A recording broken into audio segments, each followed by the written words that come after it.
कुशीनगर गांव में एक बहुत ही घना और रहस्यमय जंगल था। जंगल में एक विशाल तालाब हुआ करता था। उस तालाब के किनारे एक साधु खड़े थे। साधु के बगल में एक चिराग था। उस दिन हवाएं थोड़ी तेज बह रही थी। तेज हवाओं के चलते जंगल का वातावरण तूफानी हो चुका था। उतने में साधु के बगल में पड़े चिराग से एक आवाज आने लगी। मुझे आज़ाद कर दो साधु महाराज। आज से मैं कभी भी लालच और बुरे काम नहीं करूँगा। मुझे एक मौका दे दीजिए ना साधु महाराज। चुप, बिल्कुल मत बोलना। अब तुम्हें इस चिराग के अंदर ही रहना है। तुम इस चिराग के बाहर नहीं आ सकते। अब तुम हमेशा हमेशा के लिए इस चिराग के अंदर कैद हो चुके हो। जब तक मैं ना चाहूं तुम इस चिराग के बाहर नहीं आ सकते। नहीं नहीं साधु महाराज, मैं आपके पैर पकड़ता हूँ, मुझे माफ़ कर दीजिए। मुझे इस चिराग के अंदर नहीं रहना, मुझे आज़ाद कर दीजिए। साधु महाराज ऐसा कहकर वो आवाज गिड़गिड़ाते हुए रोने लगी। ठीक है, मैं तुम्हें आजाद तो कर दूंगा, लेकिन तुम्हें मेरी एक शर्त माननी होगी। महाराज, आपकी हर बात सर आंखों पर। आप जो चाहें वो बता दीजिए, मैं आपकी शर्त जरूर पूरी करूंगा।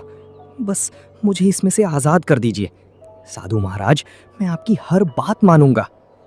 ठीक है, तो मैं तुम्हें इसी शर्त पर आजाद करूंगा कि तुम किसी की 3 इच्छा पूरी करोगे। ना 1 ना 2, पूरे के पूरे 3। अगर तुमने तीनों में से एक भी इच्छा पूरी करने में आलस या लालच की तो उसी समय तुम फिर से इस चिराग में कैद हो जाओगे। क्या तुम्हें मेरी ये शर्त मंजूर है? अगर मंजूर है तो ही मैं तुम्हें इस चिराग से आजाद कर दूंगा, अगर नहीं तो तुम इसी में पड़े रहोगे। बताओ बताओ, क्या करना है साधु महाराज? मैं आपकी हर बात मानने को तैयार हूँ। मैं ज़रूर किसी की 3 इच्छाएं पूरी करूँगा। ना 1 ना 2, पूरी 3 की 3 इच्छाएं मैं पूरी कर दूंगा। महाराज, क्या आप अब मुझे आज़ाद कर सकते हो? फिर साधु महाराज ने कुछ मंत्र बोले और मंत्र उच्चारण समाप्त होते ही चिराग में से एक काला घना धुआं बाहर आ गया और एक विशाल आदमी दिखाई पड़ा। इस गांव में अशोक नाम का एक मेहनती और ईमानदार मछुआरा रहा करता था। वो दिन प्रतिदिन गांव के तालाब पर जाकर वहां पर मछलियां पकड़ता था और उन मछलियों को बाजार में बेचकर उसे अपना घर चलाता था। एक दिन वह गांव के तालाब पर मछली पकड़ने चला गया। मछली पकड़ते पकड़ते उसका दोस्त राजू वहां पर अपनी जान लेकर आ पहुंचा। अरे अशोक, क्या हुआ? आज मछलियाँ पकड़ने के लिए बड़ी जल्दी आ गए। सब कुछ ठीक तो है ना? अरे हाँ भाई, सब ठीक है, लेकिन तुझे तो पता है ना, बेबी के चिक चिक मतलब, अरे यार आज तो उसने मेरा दिमाग ही खा कर रख दिया। बोल रही थी कि ज़्यादा मछलियाँ पकड़ कर लाना। अब पता नहीं ज़्यादा मछलियाँ कहाँ से लाऊंगा। अरे भाई, बीवी की चिकचिक तो कभी ख़त्म नहीं होती है। मेरी बीवी मुझे हर बार कहती रहती है कि ज़्यादा कमाई करो, ज़्यादा मछलियाँ पकड़ो। अरे लेकिन इनको कौन समझाए, लालच बुरी भला होती है भाई। हाँ भाई, वो तो है, चिक चिक तो चलती रहेगी। तू बता, तेरी बेटी की पढ़ाई कैसे चल रही है? हाँ, चल रही है ठीक ठाक। बीच बीच में उसकी तबीयत भी थोड़ी बिगड़ जाती है, लेकिन अब सब ठीक है। ऊपर वाले का रहम है। बस बस सब उसी की कृपा से तो चल रहा है, बाकी तो भगवान भगवंत। दोनों दोस्त बात कर ही रहे थे कि तभी अचानक अशोक की जाल में कुछ मछलियां फंसी। अशोक ने तुरंत जाल बाहर खींची। उसे कुछ मछलियां मिली थीं। अशोक ने मछलियां जमा की और पास वाले बाजार में बेचने के लिए चला गया। अशोक मछलियां बेचने बैठा ही था कि तभी बाजार में एक मछली खरीदने वाला ग्राहक आ गया। अरे भाई, तुम्हारी मछलियाँ तो काफी ज्यादा आकर्षक लग रही हैं। क्या भाव बेच रहे हो? भाई साहब, ये पूरी मछलियाँ मैं आपको 20 सिक्के में बेच सकता हूँ। क्या आप खरीदने के लिए तैयार हैं? क्या 20 सिक्के? अरे भाई 20 सिक्के तो बहुत ज़्यादा है। 15 में दे देते तो कुछ बात बन जाता। अरे भाई साहब, चलिए ठीक है, कोई बात नहीं, 15 में ले जाइए। फिर उस ग्राहक ने अशोक को 15 सिक्के दिए और पूरी मछलियां लेकर चला गया। 15 सिक्के देखकर अशोक काफी ज्यादा खुश नजर आ रहा था। वो बाजार से अपने घर चला गया। घर आते ही वह अपनी बीवी रानी को खुशी से बुलाकर कहने लगा। रानी, ओ रानी, सुनती हो? ये देखो, आज मैंने 15 सिक्के कमाए हैं। अरे 15 सिक्के कमाए हैं, ये बात तुम इतने गर्व से क्या कह रहे हो? पता नहीं रोज रोज के 15-15 सिक्के से हमारा घर कैसे चलेगा। तुम्हें बता देती हूँ अशोक, अगली बार से मुझे रोज के 50 सिक्के चाहिए ही चाहिए। और अगर तुमने रोज के 50 सिक्के नहीं कमाए तो मैं तुम्हारा दोनों वक्त का खाना बंद कर दूंगी, समझे तुम? 50 सिक्कों की बात सुनकर अशोक की आंखें फटी की फटी रह गई और वह अपनी बीवी से कहने लगा। तुम्हारी तबीयत तो ठीक है, ये तुम क्या कह रही हो? रोज के 50-50 सिक्के मैं कहाँ से लाऊंगा? हमारे गांव में तो एक ही तालाब है ना कोई नदी है, ना कोई और पानी का स्रोत। तो मैं इतनी ज्यादा मछलियां कहाँ से लाऊंगा और उन्हें कहाँ बेचूंगा? मुझे लगता है तुम्हारे मन में लालच बढ़ता जा रहा है। लेकिन रानी, एक बात याद रखना, जो लालच करता है वो एक ना एक दिन जरूर पछताता है। और मुझे एक बात बताओ, तुम्हें इस घर में क्या कमी है? सब कुछ तो है हमारे पास। अच्छा सा घर है, अच्छा खाने को है, पहनने को मिल रहा है, तो फिर ज्यादा लालच करना ही क्यों है? बोलो रानी, बोलो। हे भगवान, पता नहीं तुम कब सुधरोगे। मेरी तो किस्मत ही फूटी थी जो मैंने तुमसे शादी की। मेरी शादी तुम जैसे नालायक के साथ क्यों हुई है? देख अशोक, मुझे कुछ नहीं सुनना है। मुझे रोज के 50 सिक्के चाहिए, मतलब चाहिए। चाहे तुम इसके लिए कहीं दूर जाके मछलियां पकड़ो, कहीं डाका डालो या कुछ भी करो, लेकिन कल से इस घर में 50 सिक्के लाए बिना तुम्हें घुसने नहीं दूंगी मैं। पता नहीं किस फटीचर के साथ मेरा पाला पड़ा है। ऐसा कहकर गुस्से में बड़बड़ाते हुए रानी रसोई घर में चली गई। अशोक किसी गहरी सोच में पड़ गया।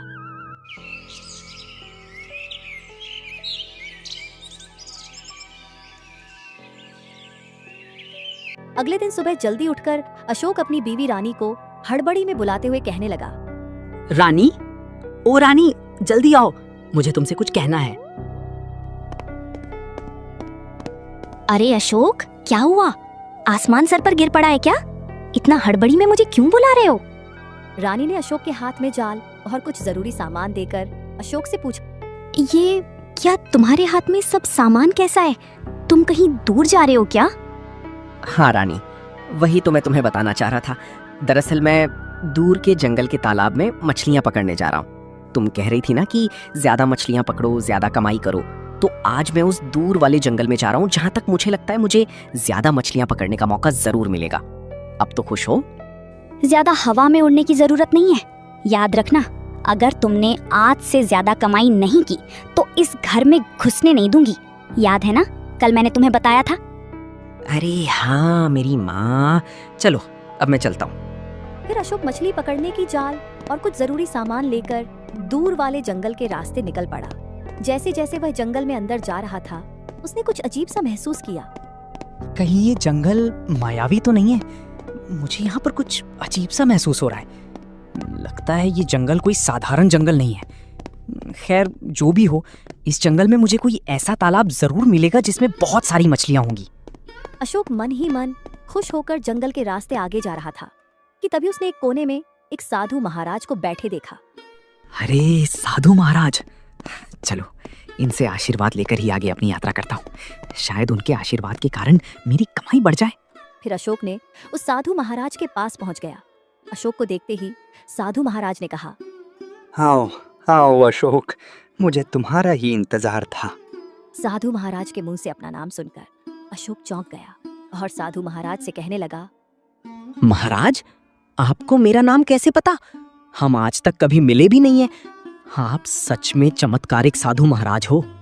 मुझे तो ये भी पता है कि तुम अपनी बीवी के कारण इस जंगल में आए हो। हाँ महाराज, आप बिल्कुल सही कह रहे हैं। अशोक, मेरे पास तुम्हारी समस्या का समाधान है।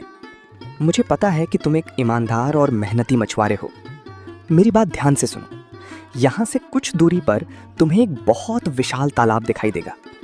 उस तालाब में एक रहस्यमयी चिराग है।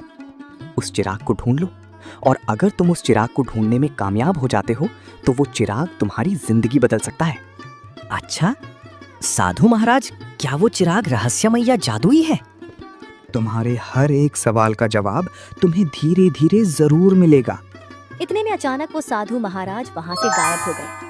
साधु महाराज के गायब होने के बाद अशोक ने अपने मन में कहा, लगता है ये साधु महाराज सच बोल रहे हैं।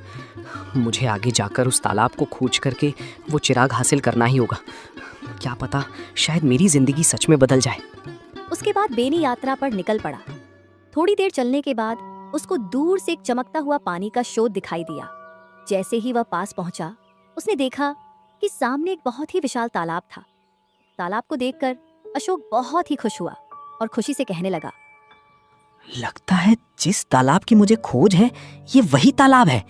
चलो अब इसमें जाल डालकर देख लेता हूँ, शायद मेरी जाल में वो जादुई चिराग फंस जाए। फिर अशोक ने जाल फैलाकर तालाब में डाली। बहुत ढूंढने पर उसे वो चिराग नहीं मिला, ना ही उसके जाल में कोई मछली फंस रही थी। परेशान होकर अशोक ने कहा, लगता है उस साधु बाबा ने मुझे उल्लू बनाया है। यहाँ पर तो कुछ भी नहीं है। अशोक अपनी जाल खींचकर वापस लौटने ही वाला था कि तभी उसने कुछ अजीब सा महसूस किया। वह जाल तो खींच रहा था, लेकिन जाल बाहर आने के लिए काफी ज्यादा जोर लग रहा था। उसने ध्यान से पानी में देखा। पानी में देखते ही अशोक चौंक उठा। उसने देखा कि उसकी मछली की जाल में एक बहुत ही अनोखा चिराग फंस गया था। चिराग को देखकर अशोक बहुत खुश हुआ। उसने वह चिराग अपने हाथ में लिया और उसे साधु महाराज की बात याद आ गई। इसका मतलब साधु महाराज जी सही कह रहे थे। वो सच में कोई चमत्कारिक साधु थे। लेकिन मुझे ये समझ में नहीं आ रहा है कि इस चिराग से मेरी जिंदगी बदल कैसे जाएगी। उतने में चिराग में से आवाज आने लगी। मिर्चू ने डर के मारे चिराग अपने हाथ से गिरा दिया। चिराग गिरते ही जंगल में अचानक तेज हवाएं बहने लगी। आसपास का पूरा वातावरण बदलने लगा और अचानक चिराग एक विशाल इंसान की आकृति में बदल गया। वो आकृति देखकर अशोक डर गया। डरो मत, मैं हूँ चिराग देव। मैं तुम्हारी हर इच्छा पूरी करने आया हूँ। बताओ बताओ तुम्हें क्या चाहिए? थोड़ी देर सोचकर अशोक चिराग देव से कहने लगा, चिराग देव जी, दरअसल मेरी जिंदगी में ज्यादा इच्छाएं हैं ही नहीं। मेरी जिंदगी में सिर्फ एक ही इच्छा है और वो ये है कि मुझे बहुत सारा धन कमाना है। नहीं नहीं, मैं एक इच्छा पूरी नहीं करूंगा। तुम्हें मुझसे 3 इच्छाएं पूरी करनी होगी। तुम्हें मुझे पूरी 3 की 3 इच्छाएं बतानी होगी। ठीक है, तो एक काम करता हूँ, मैं तुम्हें अपने घर ले जाता हूँ। वहाँ मेरा पूरा परिवार है, मेरा एक बेटा और मेरी पत्नी रानी। वहाँ जाकर मैं आपको मेरी 3 इच्छाएं बता दूंगा। ठीक है, कोई बात नहीं। अब तुम एक काम करो, मंत्र उच्चारण करके मुझे फिर से चिराग के अंदर डाल दो। अच्छा, लेकिन चिराग देव जी, एक समस्या है। मुझे कोई मंत्र नहीं आता है। क्या आप मुझे बता दोगे कि कौन सा मंत्र उच्चारण करना होगा? मंत्र यही है, तंत्र मंत्र षड्यंत्र, तंत्र मंत्र षड्यंत्र। मंत्र उच्चारण करते ही चिराग देव फिर से चिराग में चला गया। फिर अशोक अपनी जाल और बाकी का सामान लेकर अपने घर की ओर निकल पड़ा। अशोक वो जादुई चिराग लेकर घर के अंदर चला गया।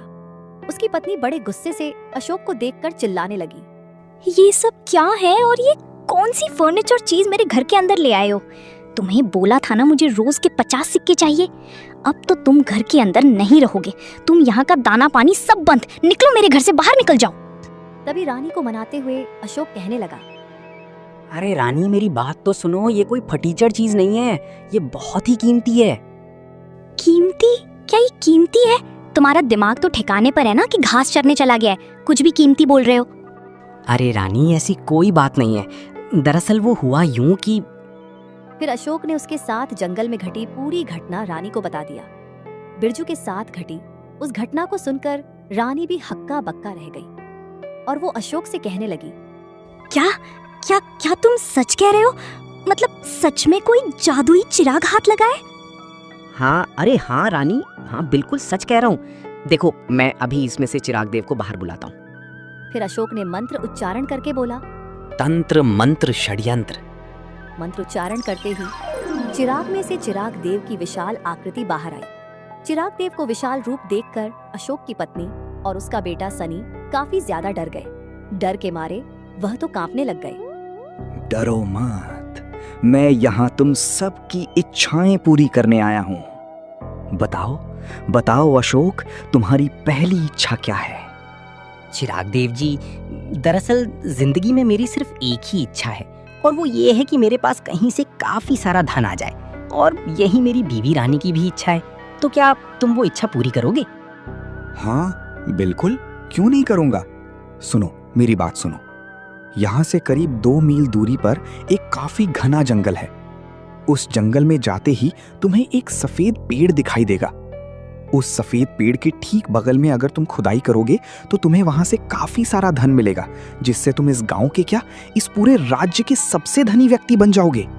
चिराग देव की यह बातें सुनकर रानी खुशी के मारे पागल हो गई और चिराग देव से कहने लगी, आप सच कह रहे हैं? हमें इतना धन मिलेगा कि हम इस राज्य के सबसे अमीर लोग बन जाएंगे। हाँ हाँ, मैं बिल्कुल सच कह रहा हूँ। ऐसा बोलते बोलते चिराग देव वापस काला धुआं बनकर चिराग के अंदर चला गया। रानी अशोक से कहने लगी, अरे अशोक, देर किस बात की? चलो हम अभी के अभी उस सफेद पेड़ की खोज में निकल जाना चाहते हैं, क्योंकि ये मौका हम हाथ से जाने नहीं दे सकते। अपनी बीवी की बात मानकर अशोक उस पेड़ की खोज में निकल पड़ा। जंगल में काफी दूरी तय करने के बाद अशोक को दूर से एक सफेद पेड़ दिखाई दिया।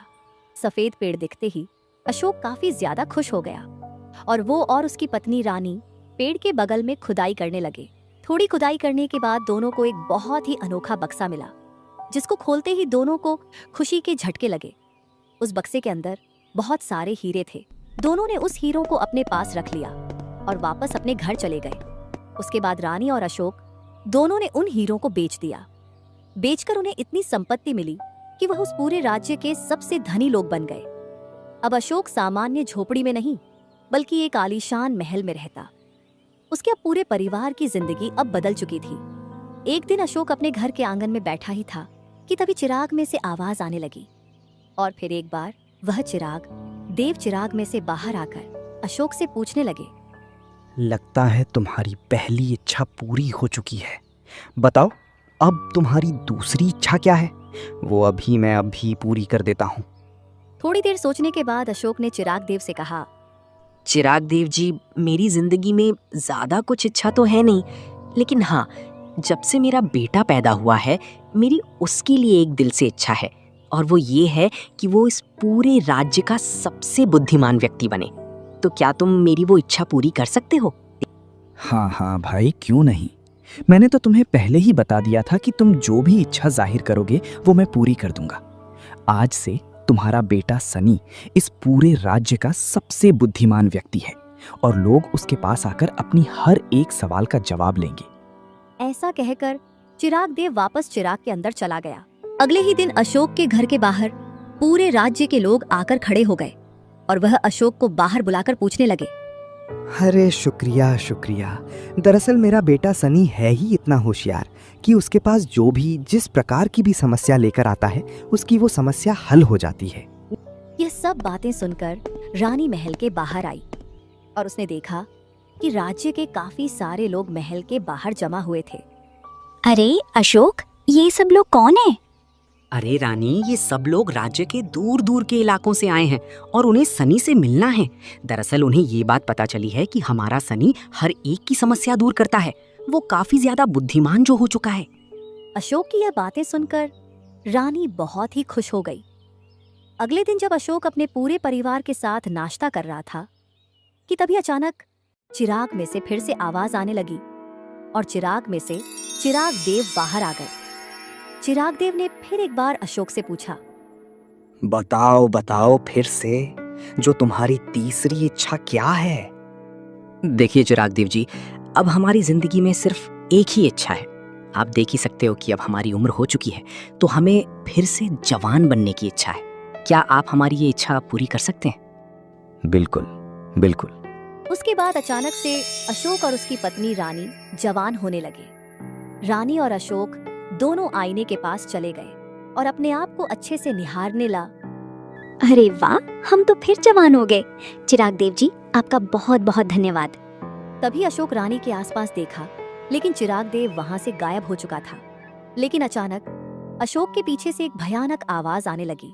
अशोक और रानी के पीछे मुड़कर देखा तो तभी वह बहुत घबरा गए। उनके पीछे एक बहुत ही विचित्र और खतरनाक दिखने वाला राक्षस खड़ा था। उस राक्षस को देखकर अशोक घबराकर पूछने लगा, तुम कौन हो? कौन हो तुम? और मेरे घर में क्या कर रहे हो? मैं कौन हूँ? अरे मूर्ख, मैं वही हूँ जिसे तुम चिराग देव समझकर अपनी इच्छाएं पूरी कर रहे थे। मैं कोई देव नहीं हूँ, मैं एक बहुत ही खतरनाक प्राचीन दानव हूँ। दरअसल मैं तुम्हारी इच्छा नहीं, मैं अपनी इच्छा पूरी कर रहा था। वर्षों पहले एक साधु ने मुझे श्राप दिया था। उसी श्राप के चलते मैं अपनी असली रूप में नहीं आ पा रहा था। लेकिन अब जब मैं तुम्हारी 3 इच्छाएं पूरी की है, तो अब मैं अपने असली रूप में आ गया हूँ और अब तुम दोनों मेरा खाना बनने वाले हो। यह बात सुनकर अशोक गुस्से में अपनी पत्नी रानी से कहने लगा, देखा देखा तुमने लालच का अंजाम। मैंने तुमको पहले ही बोला था कि लालच बुरी बला होती है, लेकिन तुम मानती कहाँ हो। अब देखो देखो देखो, हम दोनों को अपनी जान से हाथ धोना ही पड़ेगा। रानी माफी मांगते हुए कहने लगी, मुझे माफ कर दो अशोक, लालच ने मेरी आंखें अंधी कर दी थीं। सिर्फ अशोक ने उस विशाल दानवों को बड़ी ध्यान से देखा और वो उसे देखकर कहने लगा, एक बात बताओ, अगर मैं चिराग में थोड़ी सी मुट्ठी मिट्टी डाल दूं तो क्या तुम उसमें जिंदा रह पाओगे? क्या ये तुम क्या पूछ रहे हो? मैं एक बहुत ही खतरनाक दानव हूँ। मुझे मिट्टी तो क्या, आग भी कभी मिटा नहीं सकती। अच्छा, मैं नहीं मानता। अगर हिम्मत है तो तुम फिर से एक बार इस चिराग के अंदर चले जाओ, फिर मैं ऊपर से मिट्टी डालूंगा। देखते हैं तुम उसमें जिंदा रह पाते हो या नहीं। तुम मुझे चुनौती दे रहे हो? ठीक है, मैं अभी अभी इस चिराग के अंदर चला जाता हूँ, फिर तुम ऊपर से मिट्टी डालना। देखते हैं कौन बचता है और कौन मिट जाता है। लेकिन एक बात याद रखना, इस चिराग में से बाहर आते ही मैं तुम दोनों का खात्मा कर दूंगा। फिर वो खतरनाक दानव उस चिराग के अंदर चला गया। अशोक ने अपनी जेब से एक लपेटा हुआ पत्ता निकाला। उस पत्ते में कुछ मिट्टी थी। वो मिट्टी लेकर अपने चिराग में डाल दिया। थोड़ी देर में वह खतरनाक दानव बाहर आ गया, लेकिन इस बार वो थोड़ा थोड़ा करके मिट्टी में बदल रहा था। भैया, तुमने क्या कर दिया मेरे हाथ पर? मिट्टी में क्यों बदल रही है? तुमने क्या किया है अशोक? ऐसा बोलते बोलते दानव पूरी तरह मिट्टी में बदलकर खत्म हो गया। ये सब दृश्य देखकर रानी आश्चर्य और खुशी के मारे अशोक से पूछने लगी, अरे अशोक, ये सब क्या है? तुमने ऐसा क्यों किया जो ये दानव मिट्टी में मिल गया? रानी, मैंने तुम्हें पूरी बात नहीं बताई थी। उस दिन जब वो साधु महाराज मुझसे मिले थे, तब उन्होंने मेरा पूरा भविष्य देखा था। उन्होंने मुझे पूरी बात बताई थी कि मैं किस तरीके से दानव के साथ मुलाकात करूंगा, जो देवदत्त बनकर मेरी 3 इच्छाएं पूरी करेगा। उन्होंने मुझे ये भी कहा था कि 3 इच्छाएं पूरी करने के बाद वो हम दोनों को खत्म कर देने की कोशिश करेगा।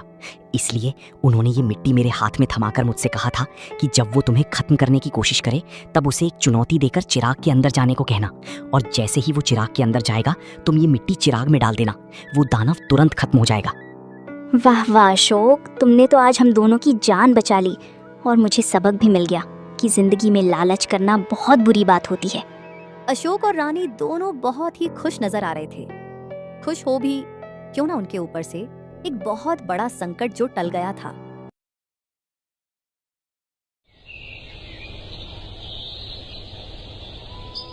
ये कहानी है मदनपुर गांव की, जहाँ की मिट्टी कभी सोना उगलती थी, लेकिन वक्त का पहिया ऐसा घूमा कि आसमान से बारिश रूठ गई और जमीन पत्थर बन गई। गांव के लोग दाने दाने को मोहताज हो गए। अब मदनपुर के मजदूरों के पास अपनी भूख मिटाने का सिर्फ एक ही रास्ता बचा था, पड़ोस के अमीर गांव सूरजपुर जाकर हाड़ तोड़ मजदूरी करना। लेकिन वहाँ भी उन्हें मिलता था तो बस अपमान और सूखी रोटी। भाई मदन, कमर टूट गई इस कड़ी धूप में। सुबह से काम कर रहे हैं, पर पेट की आग बुझने का नाम नहीं ले रही। किस्मत का खेल देखो भाई, अपने गांव में हम मालिक थे, यहाँ दूसरों के टुकड़ों पर पल रहे हैं। दोपहर होने वाली है, फिर वही सूखी रोटी और पानी जैसी दाल मिलेगी। सिर्फ पेट नहीं जल रहा मदन भाई, मेरा तो खून जल रहा है। हम दिन भर मेहनत इनके लिए करते हैं और ये हमें इंसान भी नहीं समझते। क्या हम मदनपुर वालों की किस्मत में कभी अच्छा खाना नहीं लिखा? भोलू, जो खुद एक साधारण मजदूर था, उसकी आंखों में सिर्फ थकान नहीं बल्कि एक चिंगारी थी। वो इस बेबसी को बदलना चाहता था। शाम को काम खत्म होने के बाद भोलू घर लौट रहा था। उसके दिमाग में मजदूरों की वही बातें गूंज रही थी। रात के समय भोलू अपनी खटिया पर लेटा हुआ था। उसके दिमाग में एक विचार बिजली की तरह कौंधा। उसे याद आया कि कैसे उसकी माँ मिट्टी के बर्तनों में खाना बनाती थी, जिसकी खुशबू पूरे मोहल्ले को महका देती थी। नहीं, मैं जिंदगी भर ऐसे ही पत्थर नहीं तोड़ सकता। मुझे अपने मदनपुर के लोगों के लिए, उन मजदूरों के लिए कुछ करना होगा। कुछ ऐसा जिससे उन्हें कम पैसों में सुकून का खाना मिल सके और मेरा भी जीवन बदल जाए। अगली सुबह भोलू ने अपनी माँ से बात की। सपना बड़ा था पर जेब खाली। अंत में भोलू ने एक बड़ा फैसला लिया। क्या घर गिरवी रखेगा? बेटा अगर ये काम नहीं चला तो हम सड़क पर आ जाएंगे। माँ, गांव के लोग सूखी रोटी खाकर बीमार हो रहे हैं। मुझे खुद पर भरोसा है। मैं बासमती चावल, ताजी सब्जियां और असली मसालों का इंतजाम करूंगा। हमारी बिरयानी की खुशबू सूरजपुर के बड़े होटलों की नींद उड़ा देगी। भोलू गांव के साहूकार के पास गया और अपना पुश्तैनी घर गिरवी रखने का कड़ा फैसला लिया। सोच ले भोलू, बिरयानी बेचने के चक्कर में बाप दादा का घर भी हाथ से चला जाएगा। अगर पैसे नहीं लौटा पाया तो ये घर मेरा हो जाएगा। मुझे खुद पर और अपनी मेहनत पर पूरा भरोसा है साहूकार जी। आप पैसे दीजिए, मैं ये घर वापस छुड़ा कर ही मानूंगा। साहूकार ने भोलू को पैसे दे दिए। पैसों का इंतजाम होते ही भोलू ने बाजार से थोक में बासमती चावल, खुशबूदार खड़े मसाले, ताजी सब्जियां और कुम्हार से ढेर सारे मिट्टी के मटके खरीदे। घर में बोरियां भर भर के बासमती चावल और मसाले आ गए। सब कुछ तैयार था। अगली सुबह काम शुरू करने का दिन था। भोलू ने आंगन में भट्टी तैयार कर ली थी, लेकिन अचानक चावल साफ करते करते माँ को तेज चक्कर आया और वो जमीन पर गिर पड़ी। तभी भोलू रसोई में आता है और माँ की ये हालत देखकर घबरा जाता है। माँ क्या हुआ आपको? आंखें खोलिए माँ। भोलू ने आनन फानन में गांव के वैद्य जी को बुलाया। वैद्य जी ने माँ की नब्ज जांची और एक ऐसी बात कही जिसने भोलू के पैरों तले जमीन खिसका दी। भोलू, तुम्हारी माँ को गहरी कमजोरी और बुखार है। इन्हें कम से कम 15 दिन तक पूरा आराम चाहिए। अगर ये चूल्हे के धुएं के पास भी गई तो इनकी जान को खतरा हो सकता है। वैद्य जी के जाने के बाद भोलू आंगन में रखे मटकों और चावलों के पास उदास बैठ गया। उसका सपना शुरू होने से पहले ही टूटता हुआ नजर आ रहा था। अब क्या होगा? घर गिरवी रखा है, कल से काम शुरू करना था। मुझे तो बिरयानी के मसाले तक का अंदाजा नहीं है। क्या सच में मैं हार गया? क्या मेरा सपना बस एक सपना ही रह जाएगा? भोलू हताश होकर गांव की पगडंडी पर यूं ही भटक रहा था। उसे कोई रास्ता समझ नहीं आ रहा था। तभी हवा के झोंके के साथ एक बेहद मनमोहक और जादुई खुशबू उसकी नाक तक पहुंची। ये खुशबू मसालों और भुने हुए प्याज की थी। ये महक, ये खुशबू कैसी है? ऐसा लग रहा है जैसे कोई बहुत स्वादिष्ट खाना पक रहा हो। ये खुशबू कहाँ से आ रही है? खुशबू का पीछा करते हुए भोलू गांव के किनारे एक टूटी फूटी झोपड़ी के पास पहुंचा। वहां एक गरीब बूढ़ी अम्मा मिट्टी के चूल्हे पर खाना बना रही थी। उनके कपड़े फटे हुए थे, लेकिन उनके हाथों में जैसे जादू था। प्रणाम अम्मा। अम्मा, मैं भोलू हूँ। अम्मा, आप क्या बना रही हैं? इसकी खुशबू ने मुझे यहाँ तक खींच लिया है। जीते रहो बेटा। कुछ खास नहीं, बस अपनी बेटी के लिए थोड़ी सी सब्जियों वाली तहरी बना रही हूँ। गरीब का खाना है, तुम चक्कर देखोगे? अम्मा ने एक मिट्टी के बर्तन में भोलू को तहरी परोसी। जैसे ही भोलू ने पहला निवाला खाया, उसकी आंखें खुशी से चमक उठी। उसे अपनी मंजिल मिल गई थी। अम्मा, ये खाना नहीं, अमृत है। अम्मा, मैं सूरजपुर के मजदूरों के लिए मटके वाली बिरयानी बनाना चाहता था, पर मेरी माँ बीमार हो गई। अगर आप मेरा साथ दें तो हम दोनों मिलकर उन मजदूरों को अच्छा खाना खिला सकते हैं। बेटा, मैं तो ठहरी एक बूढ़ी औरत, मैं इतने बड़े पैमाने पर काम कैसे कर पाऊंगी? आप सिर्फ मसाले और स्वाद देखिए अम्मा, बाकी सारी मेहनत मैं करूंगा। उस कमाई से आपकी और आपकी बेटी की जिंदगी भी सुधर जाएगी। अम्मा मजदूरों की भूख के बारे में सोचकर हामी भर देती हैं।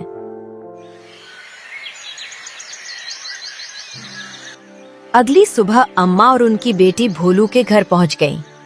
आंगन में फिर से रौनक लौट आई थी।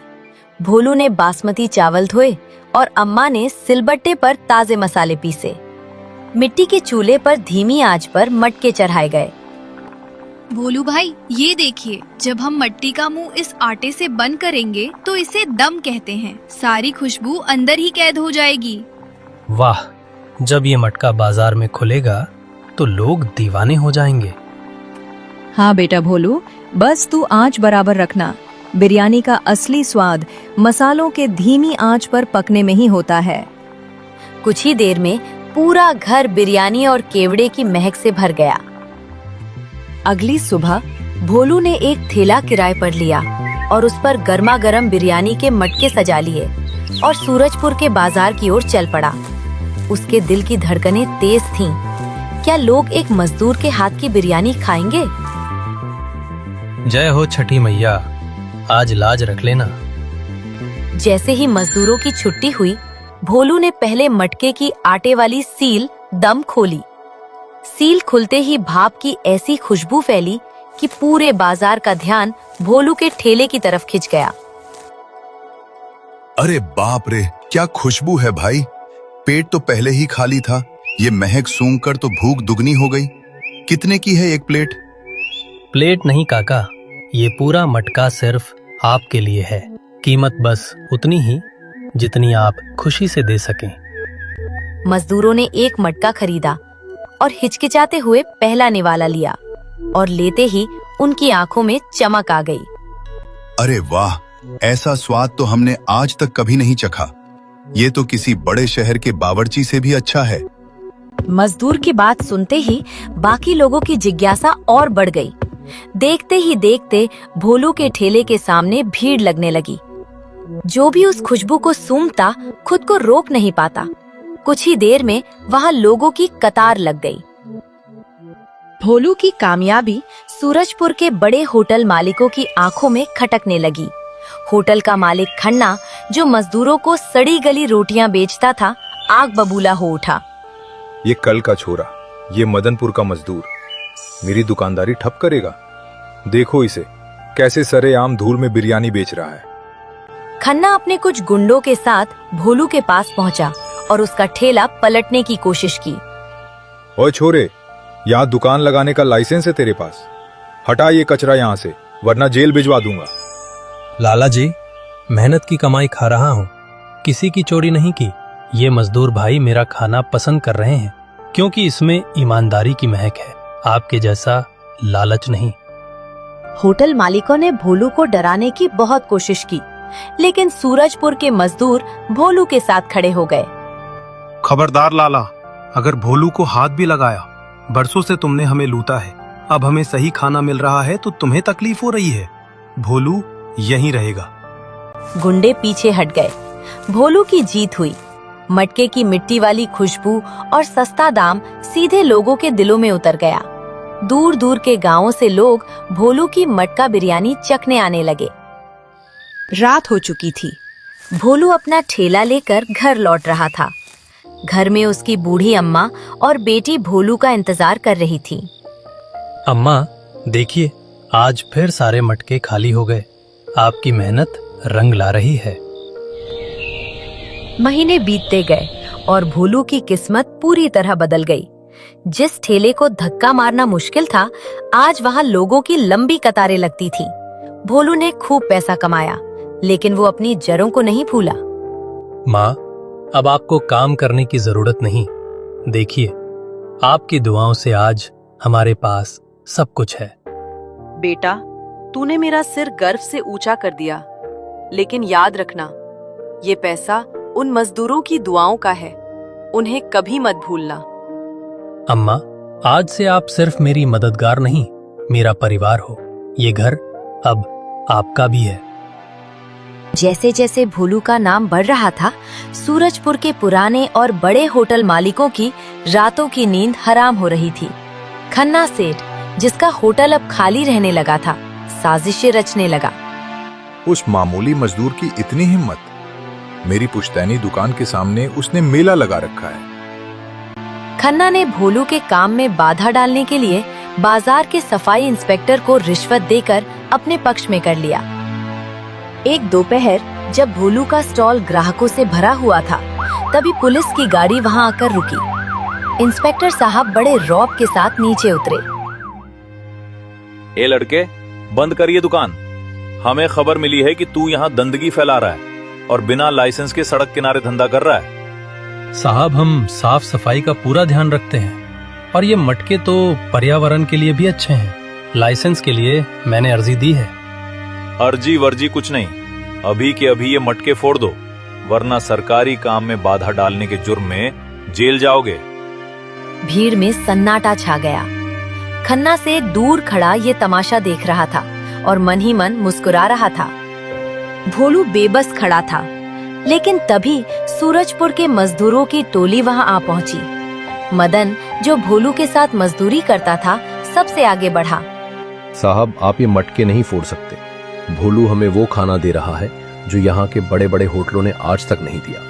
अगर यहाँ गंदगी है तो हम सब मिलकर अभी सफाई करेंगे, पर भोलू यहाँ से नहीं हटेगा। हाँ, भोलू जिंदाबाद, हम उसे नहीं हटने देंगे। हजारों मजदूरों की भीड़ और उनका गुस्सा देखकर इंस्पेक्टर डर गया। उसे समझ आ गया कि यहाँ जोर जबरदस्ती भारी पड़ सकती है। वो चुपचाप अपनी जीप में बैठकर वहाँ से निकल गया। इस घटना के बाद भोलू थोड़ा सहम गया था, लेकिन अम्मा ने उसे टूटने नहीं दिया। उन्होंने भोलू को एक नई ताकत देने का फैसला किया। बेटा, दुनिया तुझे गिराने की कोशिश करेगी, पर तुझे और ऊपर उठना है। आज मैं तुझे वो गुप्त मसाला बताऊंगी जो मेरी दादी ने मुझे सिखाया था। इसे मिट्टी का अमृत कहते हैं। अमृत? पर अम्मा, हमारी बिरयानी तो पहले से ही लाजवाब है। अब ये और भी खास होगी। इसकी महक सूरजपुर की सीमा पार कर शहर तक जाएगी। देख, ये सूखी जड़ी बूटियां और ये खास विधि। अम्मा और भोलू ने मिलकर पूरी रात काम किया। बिरयानी का नया अवतार तैयार हो रहा था, जो केवल स्वाद नहीं बल्कि सेहत के लिए भी वरदान था।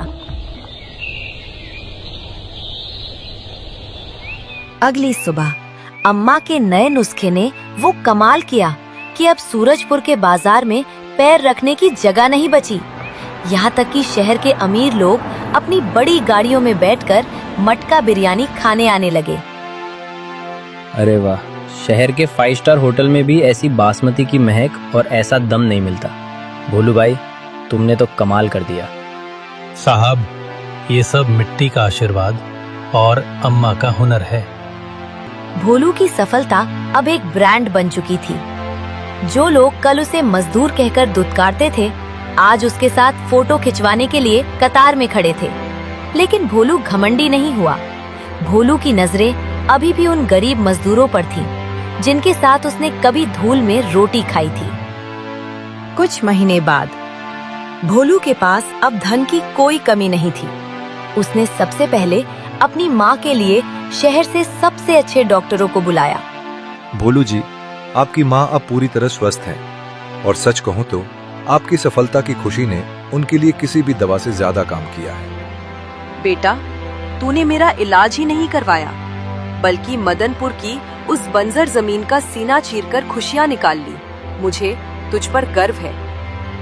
भोलू ने माँ के चरणों में अपना सिर झुका दिया। उसे अपनी मेहनत का सबसे बड़ा फल मिल चुका था। वो दिन आ गया जिसका भोलू को बरसों से इंतजार था। वो साहूकार के पास पहुंचा, जिसने उसका पुरखों का घर गिरवी रखा था। साहूकार जी, ये रहे आपके पैसे, ब्याज समेत। मेरे घर के कागजात मुझे वापस दीजिए। भोलू, मुझे माफ कर देना। मैंने कभी नहीं सोचा था कि एक मजदूर इतना बड़ा आदमी बन जाएगा। इंसान बड़ा पैसों से नहीं, अपनी नीयत से होता है साहूकार जी। भोलू ने अपने पुराने घर की चौखट पर माथा टेका। आज उसका घर फिर से खुशियों से चहक रहा था। भोलू अब केवल अपनी तरक्की तक नहीं रुका। उसने मदनपुर की उस बंजर जमीन पर एक बड़ी रसोई बनवाई।